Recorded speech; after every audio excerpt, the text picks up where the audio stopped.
एक medium size का खिच्चा बैगन को पतले पतले पीस में कट कर लिए हैं। अगर आप इससे भी पतला कट कर सकते हैं तो वो और भी अच्छा। ये इससे भी बड़े साइज में होता है। इसका कोई भी रेसिपी बनाइए, बहुत ही टेस्टी बनता है। इस बैगन को हम लोग भंटा बैगन कहते हैं। बाजार में आपको आसानी से मिल जाएगा। आज इसी का टेस्टी और जल्दी बनने वाला रेसिपी बनाएंगे।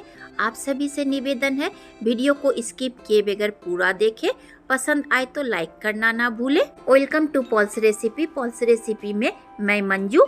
इसे पतले पीस में कट कर पानी से धो ले ताकि काला ना पड़े। लिए हैं आधा कप बेसन, आप इससे भी ज्यादा ले सकते हैं। डालेंगे मिक्सिंग बोल में। लिए हैं 1 टेबल स्पून सूजी, आप इसके जगह चावल का आटा या मैदा भी ले सकते हैं। लिए हैं 1 टेबल स्पून भुना हुआ मसाला। इसमें जीरा, धनिया, गोल मिर्च और मिर्ची को फ्राई करके दरदरा सा कूट लिए हैं। ये मसाला डालने से फ्लेवर और स्मेल दोनों ही अच्छा आएगा। इस मसाले को मैं स्टोर करके रखती हूँ। कलर के लिए डाले 1 टीस्पून देगी मिर्च पाउडर। आप चाहे तो इसे स्किप भी कर सकते हैं। डाले 1 टीस्पून हल्दी पाउडर, स्वाद अनुसार नमक, हाफ इंची ग्रेट किया हुआ अदरक। आप इसमें 2 से 3 कलियां लहसुन को भी ग्रेट करके डाल सकते हैं। ज्यादा डालने से लहसुन का कच्चा फ्लेवर आएगा। आप इसे थकुच कर या पीस कर भी डाल सकते हैं। डाले 2 टीस्पून रिफाइंड ऑयल। जितना बेसन लिए हैं उतना ही पानी डालेंगे। आधा कप बेसन में आधा कप पानी डाले हैं। आधा कप पानी को एक ही बार में डाल दिए हैं। टेंशन करने की बात नहीं है, सूजी को आदत है पानी पीने का। अगर थोड़ा गीला हो भी जाए तो ऊपर से डाले चावल का आटा या फिर मैदा। अच्छी तरह से मिलाकर 5 मिनट तक इस बैटर को फेंट ले। जिस तरफ से घुमाते हुए फेंट रहे हैं उसी तरफ घुमाते रहें। उसके विपरीत तरफ अगर घुमा देते हैं तो बैटर फ्लफी नहीं बनेगा। इस बैटर को 5 से 6 मिनट तक फेंट ले। ढककर इसे रेस्ट में रखें ताकि सूजी और बेसन पानी को अच्छी तरह से सोख कर सके। 10 मिनट के बाद ढक्कन हटाकर फिर से 1 मिनट के लिए फेंट लेंगे। अगर पानी की जरूरत पड़े तो इस वक्त मिला सकते हैं। इसी कंसिस्टेंसी तक बैटर को बनाना है।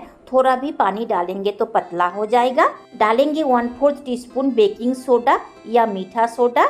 मीठा सोडा के ऊपर डालें 1 टीस्पून के करीब पानी ताकि सोडा बहुत जल्दी एक्टिव होकर बैटर में मिक्स हो सके। अच्छी तरह से मिला दे।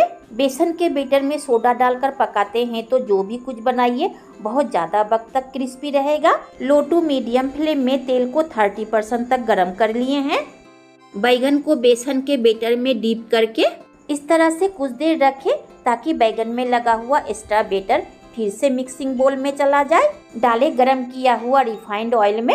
इसी तरह एक और बैगन का पीस को बेसन के बैटर में डीप करके डाले गरम तेल में। अगर सोडा डाला हुआ बैटर हो तो तेल को ज्यादा गरम ना करे, बैटर तेल के चारों तरफ फैल जाएगा। चम्मच से गरम तेल को उठाकर डाले बैगन के ऊपर ताकि बैगन दोनों तरफ से सिक सके और फ्लेम को धीरे धीरे बढ़ा दे।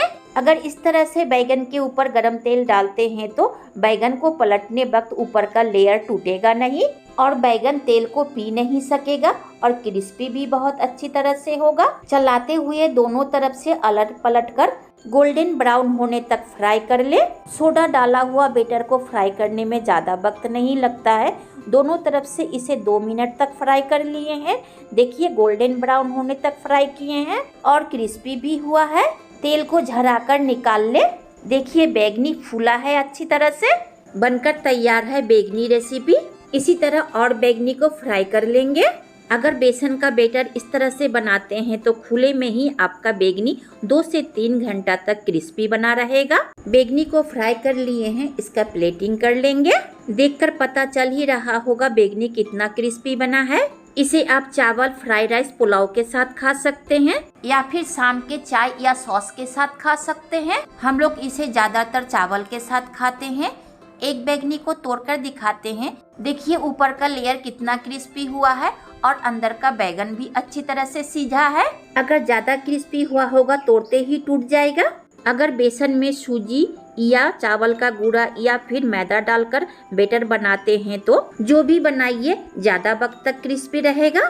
बैगनी रेसिपी बहुत ही क्रिस्पी और टेस्टी पका है। इस तरह से एक बार जरूर ट्राई करें। पसंद आए तो लाइक शेयर सब्सक्राइब करना ना भूलें। बगल में आया हुआ बेल आइकन को भी प्रेस करें। जब भी मैं कोई नया वीडियो अपलोड करूं उसका नोटिफिकेशन आप तक पहुंचे। अंत तक देखने के लिए धन्यवाद।